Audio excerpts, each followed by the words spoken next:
शुरू कीजिए।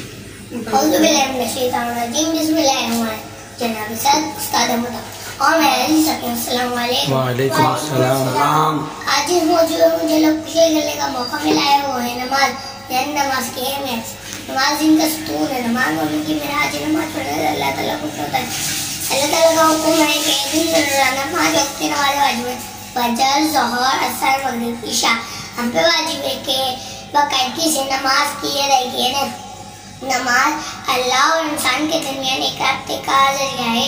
इमाम रफ़ज़ादी अल्लाहुम्मा सल्ली अला मुहम्मद व आलि मुहम्मद। इमाम रफ़ज़ादी अलैहिस्सलाम फरमाते हैं, जो नमाज पढ़ने ना आए वो हम में से नहीं। नमाज जनाब संजन की तकरीर के इब्तिदा में शेर से चाहता हूँ। ये एक सजदा जिसे तू गिरा समझता है, ये एक सजदा जिसे तू गिरा समझता है। अदा सजदे से रहता है आदमी को दिया। वालेकुम अस्सलाम व रहमतुल्लाहि व बरकातुहू। माशाअल्लाह बेटा।